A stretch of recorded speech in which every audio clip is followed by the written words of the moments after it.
اس لیے اب اور کوئی چارہ نہیں ہے. علی سے محبت کرو گے تو جنت میں جاؤ گے, نہیں کرو گے تو دوزخ میں جاؤ گے. سلوات پڑھ دیں محمد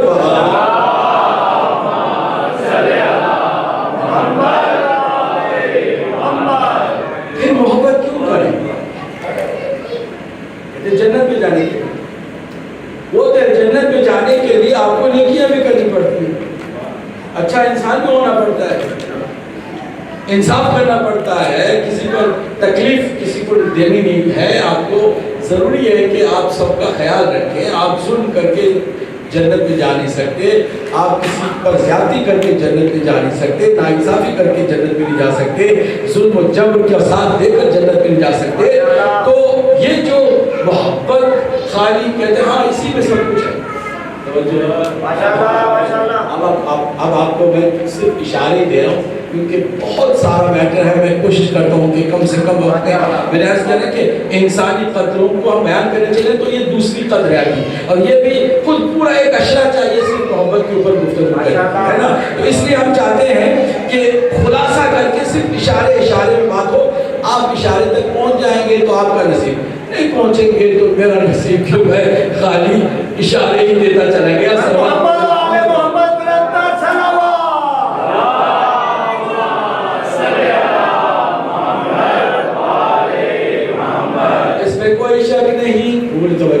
اس میں کوئی شک نہیں کہ جنت میں جانے کے لیے آپ کو نیک بھی ہونا پڑے گا.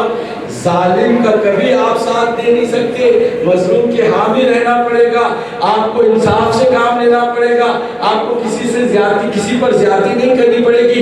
یہ سب بھی ضروری ہے. یہ نہیں ہوگا تو پھر جنت کی خوشبو بھی آپ نہیں سونگھ سکتے. تو پھر یہ سب کرنا بھی پڑے گا. پھر آپ کہہ رہے محبت کافی ہے.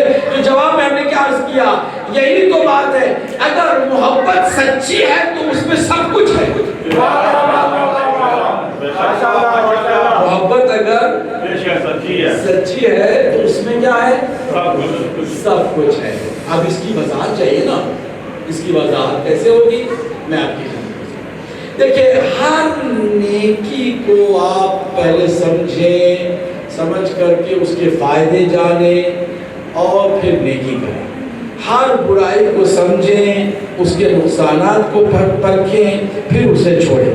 ایسے ہے نا, نیکی کس طرح کریں گے, برائی کس طرح چھوڑیں گے. برائی مثلا جھوٹ کے نقصانات کیا ہیں آپ سمجھیں گے تو جھوٹ بولنا چھوڑیں گے, ٹھیک ہے. سچ بولنا اس کے فائدے کیا ہیں اس کو سمجھیں گے تو آپ سچ بولیں گے. چل رہے میرے ساتھ, یہاں تک کوئی پرابلم نہیں ہے. وہ سمپل بات ہے. ہر نیکی کو کرنے سے پہلے سمجھنا ہوگا اور ہر برائی کو بھی ترک کرنے سے پہلے سمجھنا ہوگا. اب کہاں لوگوں کے پاس اتنا ٹائم ہے,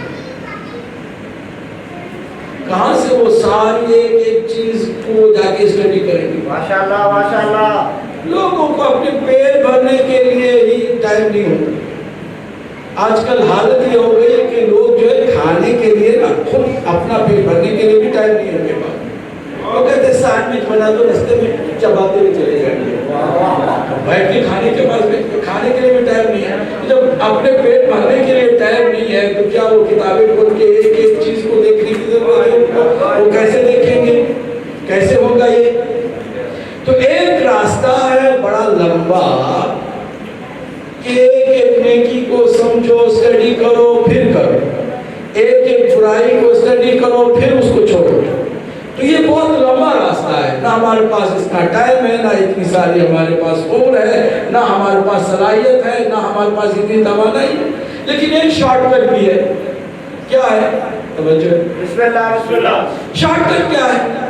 شارٹ کٹ یہ ہے کہ کسی ایسی شخصیت سے محبت ہو جائے جس کے اندر ساری نیکیاں جمع ہو گئی, ماشاءاللہ ماشاءاللہ ماشاءاللہ, اور ہر برائی اس سے دور ہو. محبت ہو جائے تو کیا ہوگا, محبت ہو جائے گی تو پھر کچھ بھی ادھر ادھر نہیں دیکھا جائے گا. صحیح کیا غلط کیا کچھ نہیں دیکھا جائے گا, بلکہ صرف ایک ہی کام کیا جائے گا.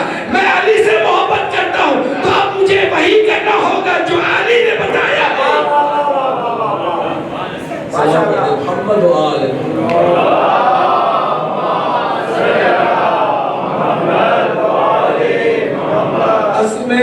اشارے جو ہے نا وہ ایک زمانہ تھا کہ ہم ایسا کر لیتے تھے تو بات پہنچ جاتی تھی.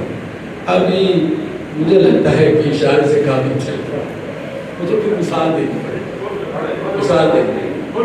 فرض کریں کہ فٹ بالسٹ سے کوئی محبت کرتا ہے, ٹھیک, جیسے اس کا فین بن گیا, اسے کسی نے کچھ نہیں کہا, اس نے شروع کر دیا.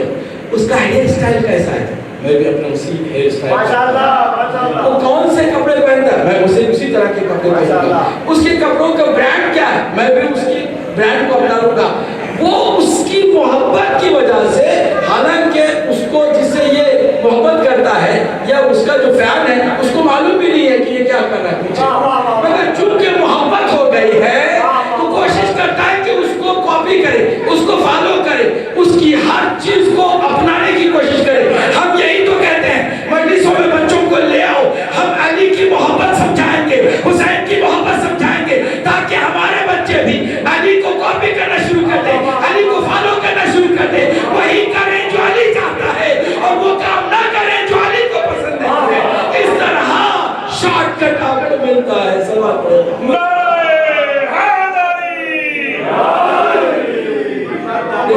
اب جا کے سمجھ میں آیا.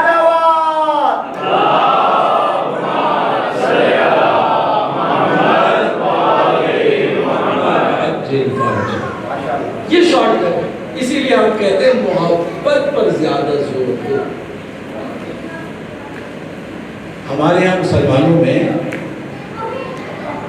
ایک تبلیغی جماعت, بری بات نہیں, اچھی بات ہے, ہم اس کو کرٹیسائز نہیں کر رہے, مگر ان کی بھی اصلاح کرنا چاہتے ہیں. ان کی بھی اصلاح کرنا چاہتے ہیں. تبلیغی جماعت کا کام ہوتا ہے گھر سے نکل جانا. جہاد ہے بیچارے, وہ اپنی بیوی کو چھوڑ کے, بچوں کو چھوڑ کے نکل جاتے ہیں, گھر گھر جاتے ہیں, لوگوں کو داڑھی رکھو, لوگوں کو نماز پڑھو, لوگوں کو روزہ رکھو. اچھی بات ہے تبلیغ, غلط بات ہے کیا, یہ اچھی بات ہے, بری بات تو نہیں, مگر اس سے اچھی بات آج ہم سمجھا نہیں چاہتے. کیا نہیں کرے, ہم اس سے اچھی بات سمجھا. دیکھیں درخت کا جو مالی ہوتا ہے, مالی جانتے ہیں نا, مالی جو گارڈنر ہے, جو گارڈن کی حفاظت کرتا ہے, اس کے درختوں کی حفاظت کرتا ہے, وہ کیا کرتا ہے, پانی دیتا ہے. کس کو دیتا ہے, شاخوں کو دیتا ہے یا جڑ کو دیتا ہے؟ سمپل سوال کر رہا ہوں, آپ بتائیں. جڑ کو دیتا ہے, شاخوں کو دیتا ہے, جڑ کو دیتا ہے. شاخوں کو صرف وہ گرد و غبار اگر بیٹھ جائے نا پولوشن کی وجہ سے تو تھوڑا سا اسپرے کر دیتا ہے تاکہ گرد و غبار اس پر نہ ہو, ورنہ پانی کس کو لے گا, جڑ. ہم تبلیغی جماعت سے کریں کہ کام آپ بہت اچھا کر رہے ہیں, مگر پرابلم آپ کی ہے کہ آپ شاخوں پر پانی دے رہے ہیں, اوپر سے اسپرے کر کے جا رہے ہیں, اس سے کچھ فائدہ نہیں ہوتا. آپ کو جڑوں کو پانی دینا چاہیے. جڑوں کو پانی دینے کا کیا مطلب ہے, لوگوں کے دلوں میں محبت اہل بیت ڈالو. لوگوں کے دلوں میں علی کی محبت پیدا کرو, بچوں کے دلوں میں علی کی محبت ڈالو, حسین کی محبت ڈالو, کیونکہ اگر محبت ہوگی تو وہ خود بخود نیک ہوتے چلے جائیں گے, نیکی کی طرف آتے چلے جائیں گے. اگر علی سے کوئی محبت کرے گا اور اسے پتا چلے گا کہ علی عشق کرتے ہیں نماز سے, وہ 1 رات 1000 رکعت نماز پڑھتے ہیں, تو کبھی وہ اپنی واجب نمازوں کو ترک نہیں کرے گا. اگر کسی علی کے چاہنے والے کو یہ پتا چل جائے کہ علی رمضان کے روزوں کے علاوہ بھی گرمی کے روزے پسند کرتے تھے, تو پھر وہ واجب روزوں کو ترک نہیں کرے گا. اگر وہ علی کا چاہنے والا ہے اور علی کے بارے میں اس کو پتا چلا ہے کہ علی کے پاس جو بھی مال دنیا آتا تھا وہ عطا کر دیتے تھے, اپنے لیے کچھ نہیں رکھتے تھے, تو پھر وہ کنجوسی نہیں کرے گا, بخیلی نہیں کرے گا. کسی بخیل کو آپ سخی صرف ایک ہی ذریعے سے کر سکتے ہیں, علی کی محبت دل میں ڈالیں.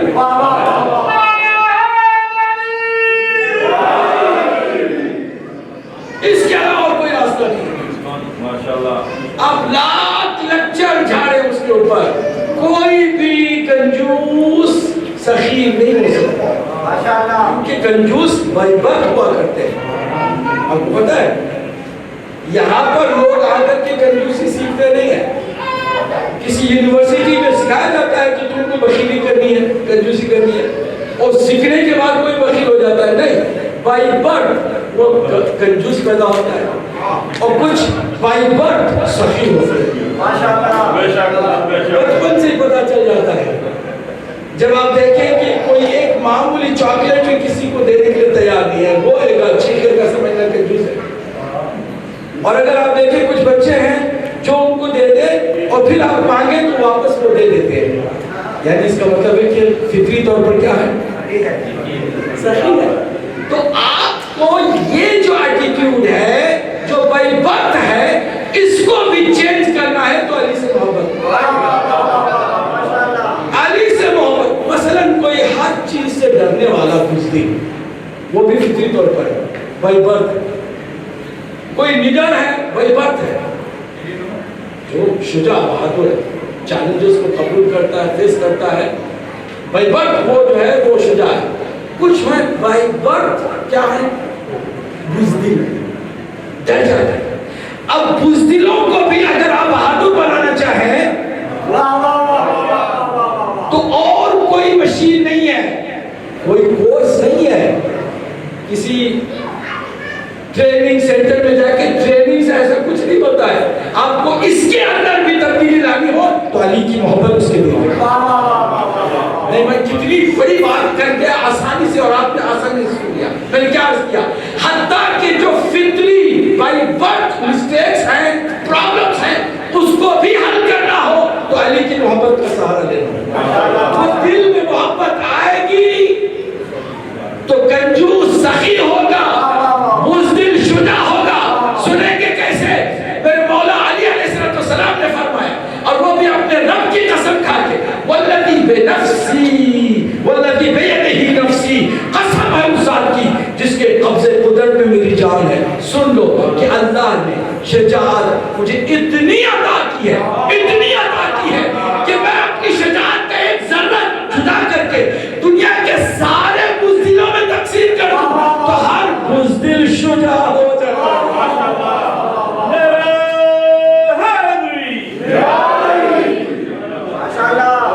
تو یہ ہے محبت. محبت ایسے ہی نہیں ہے کہ خالی ہم فارمیلٹیز ادا کر کے چلے جائیں. نہیں, محبت کا مطلب یہ دلوں میں محبت آ جائے اہل بیت اطہار کی, مولا علی کی, تو پھر اس میں ساری خوبیاں خود بخود آ جائیں گی. ماشاءاللہ, ساری خرابیاں ایک ایک کر کے بس اسے یاد دلانا پڑتا ہے, علی والے ہو, اسے یاد دلانا پڑتا ہے. جہاں اس نے غلطی کی, علی والے ہو. مکاری علی والے نہیں کرتے, معاویہ والے کرتے. عیاری علی والے ہو, عیاری علی والے نہیں کرتے. بس اسے یاد دلانا پڑتا ہے, اور چونکہ محبت ہے اس لیے وہ پھر فوراً سمجھ جاتا ہے. اس لیے علی کی محبت جس کے دل میں ہوگی اس کو مرنے سے پہلے کہیں نہ کہیں سمجھنے کا موقع ملتا ہے. اور اگر علی کی محبت نہیں ہے نا تو اس کو اگر خانے کعبہ نہیں پال کے بڑا کرو گے وہ کبھی آخرت اچھی نہیں بنا سکتا. آپ انصاف سے بتائیں, سلوہ تو بولتی تھی نہیں,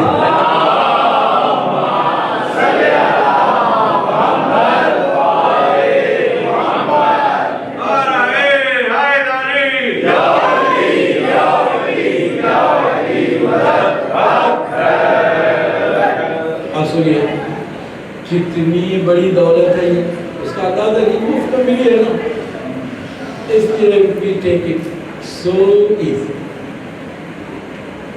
ہے تو ہے بھائی, ٹھیک ہے بھائی, اس کو سمجھو کتنی بڑی نعمت ہے, کتنی بڑی دولت ہے. ایک شخص چھٹے امام کی خدمت میں آتا ہے, کہتا ہے اپنا رسول اللہ بڑا فقیر, ایسے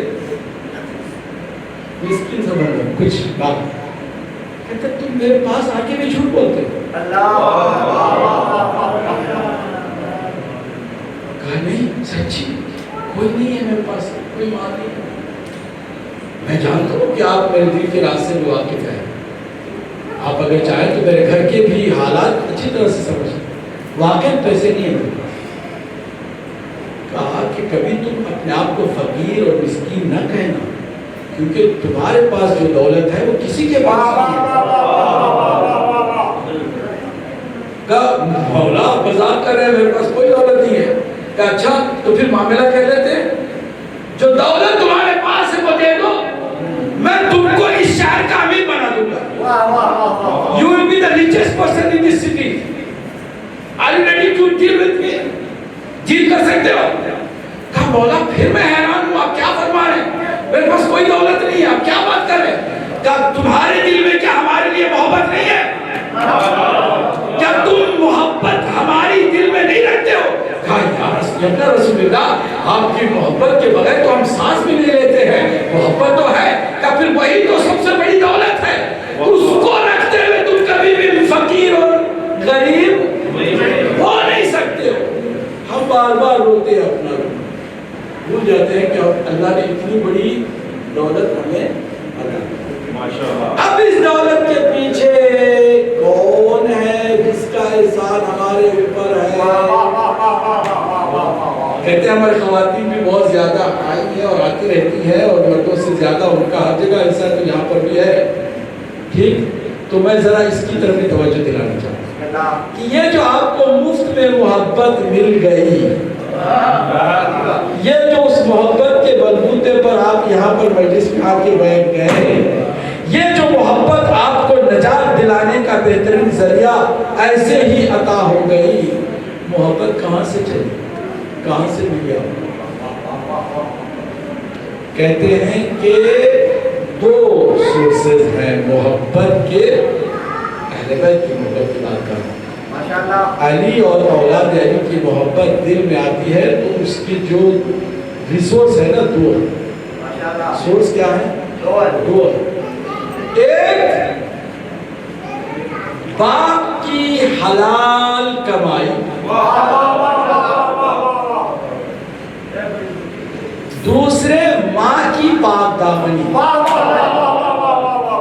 اگر ماں کی پاک دامنی نہ ہو اور باپ کی حلال کمائی نہ ہو تو آپ اولاد کو قم میں نہیں، نجف میں نہیں، مدینے میں، مکے میں، خانہ کعبہ کے ساتھ وہاں بہترین ہاسٹل میں رکھیں، تب بھی اس کے دل میں محبت اہل بیت نہیں جائے گی۔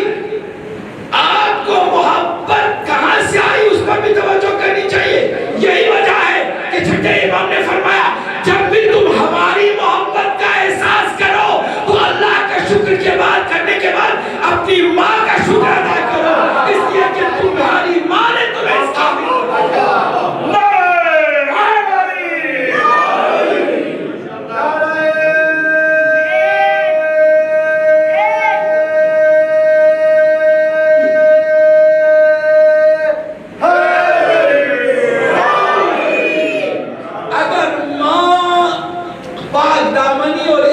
سے کام نہ لے،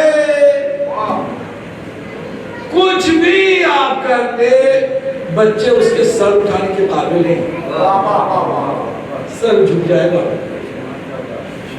باپ اگر حلال کمائی نہ دے، پیسے جو کما رہا ہے اس کو حلال سورسز سے نہ کمائے، اور بچوں کو کہیں سے کچھ بھی مل گیا، لایا، کھلا دیا، ابھی بچے کل جا کے دوسرے دن اس کے جب بڑے ہوئے تو وہ نافرمان ہو گئے، پھر وہ ڈرگز میں مبتلا ہو گئے، پھر ادھر ہو گئے، کبھی ادھر ہو گئے، اور پھر گمراہ ہو گئے، کسی لڑکی کے عشق میں پڑ گئے، تو وہ پھر عیسائی بھی ہو گئے، ہندو بھی ہو گئے، سکھ بھی ہو گئے، پتہ نہیں کیا کیا ہو گئے، مگر علی والے نہیں رہ پائے۔ وجہ کہتے ہیں باپ نے روزی جو کھلائی ہے نا وہ حلال کی نہیں تھی۔ اچھا، اب ہم نے کل جو وعدہ کیا تھا کہ محبت کو کیسے بچائیں، آج اس کا جواب ہم سنیں۔ محبت کو بچانے کا بھی یہی دو سورسز ہیں۔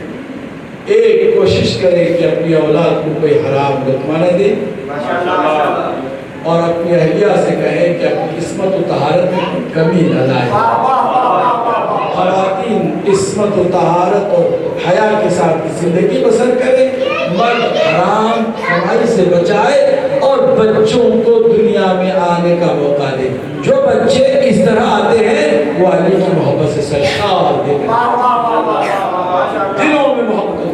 پھر دنیا کی کسی بھی ملک پہ لے کے چلے جائیں, فاحشہ کیا, برائی, بری جگہ کیا, بدتر جگہ کیا, اور اس سے بھی لندن سے بھی زیادہ اور بھی زیادہ جہاں برائیاں وہاں بھی لے کے چلے جائیں, تھوڑا بہت برائی کا اثر ہوگا مگر پھر سے وہ اصلی چیز اپنی جگہ پہ آ جائے گا, کیونکہ باپ نے اسے حلال کھلایا ہے, ماں نے اسے پاک دامنی سے پیدا کیا ہے. پاک دامنی اور حلال کمائی دونوں مل کر کے اسے ہمیشہ بچاتے رہیں گے, اور وہ محبت بڑھتی جائے گی, کبھی کم نہیں ہوگی. کیا وجہ ہے کہ پہلے کے زمانے میں صرف ایک مجلس میں نام حسین کافی ہوتا تھا پڑھنے کے لیے. آج ہم سارے مسائل پڑھ بھی دیتے ہیں تو پڑھنے والے کی بھی آنکھ میں آنسو نہیں ہوتے, سننے والے کی بس خالی دیکھتے ہیں. وجہ کیا ہے؟ کہیں تو گڑبڑ ہے. محبت تھی تو آ گئے, مگر یہ روزی جو حلال پیٹ میں نہیں گئی. امام حسین علیہ السلام نے عاشورہ کے دن اس بات کو واضح طور پر ڈکلیئر کیا, حالانکہ وہ ٹائم کتنا کروشل تھا امام حسین کے لیے. امام حسین کے لیے بہت کروشل ٹائم تھا, ایک ایک سیکنڈ بہت کروشل تھا, مگر امام نے کہا اس وقت یہاں پر اس کو مجھے کلیئر کرنا ہے کہ تمہیں نہیں معلوم ہے کون, سب جانتے ہو کون, پھر بھی تم میرے خون کے پیسے ہو, میرے مقابل میں آ گئے. جانتے ہو اس کی کیا وجہ؟ دو ہی وجہ ہے. ایک تمہارے دلوں میں بغض ہے میرے بابا کا, اور دوسرے تمہارے پیٹ حرام سے بھرے. ان دو باتوں کی وجہ سے تم میرے خون کے پیسے ہو. اگر ایسا نہ ہوتا تو کبھی بھی تم میرے خلاف. لیکن اگر باپ نے حلال کھلایا تھا اور ماں نے پاک دامنی سے اس کو جنم دیا تھا, تو وہ اگر یزید کے لشکر کا سپہ سالار بھی بن جاتا ہے تو اللہ اس کو واپس لے کے آتا ہے در اہل بیت. سمجھ گئے میں کس کی بات کر رہا ہوں؟ میں اس عظیم طائب کی بات کر رہا ہوں کہ اللہ نے آخری وقت میں اسے توبے کی توفیق دی. اس کا نام ہے حر ابن یزید الریاح. حر وہی شخص ہے کہ جس نے امام حسین علیہ السلام کا راستہ روکا, وہی شخص ہے کہ امام حسین علیہ السلام کو نرغ عادہ میں گھر جانے پہ مجبور کیا, وہی ہے. مگر عجیب و غریب انقلاب آتا ہے, وہ انقلاب بھی ماں کی پاکدامنی کی وجہ سے اور باپ کی حلال کمائی کی وجہ سے. اور سے سنیے گا, وہی حر ہے کہ جو شب عاشور بے چین ہوتا ہے, تڑپتا ہے, تڑپ کر کے ٹہلتا ہے اور بار بار سوچتا ہے کہ ایک طرف جہنم ہے ایک طرف جنت ہے, ساتھ میں دنیا بھی کچھ فائدے ادھر ہیں, ادھر پیاس ہے, بھوک ہے, قتل ہے, مگر میں جنت کو چھوڑ کے جہنم میں رہوں یا جہنم کو چھوڑ کے جنت کی طرف چلا جاؤں. کرتا ہے فیصلہ خود ہی اور فجر کے ہوتے ہوتے تیار ہو جاتا ہے. مگر اسے جب خیال آتا ہے نا تو اسے احساس بھی ہوتا ہے کہ میں نے کتنا بڑا جرم کیا ہے, میں نے کتنا بڑا جرم کیا ہے آل رسول پر. اس لیے حر نے اپنے بیٹے سے کہا ہے کہ بیٹا تم آزاد ہو, تم اپنی مرضی کے مالک ہو. غلام سے بھی کہا تم کو بھی میں آزاد کرتا ہوں, تم بھی اپنی مرضی کے مالک ہو, جہاں جانا چاہتے چلے جاؤ, میں اکیلے حسین کی خدمت میں جاؤں گا اور توبہ کروں گا. مجھے اتنا بھی یقین ہے کہ میں جتنا ہی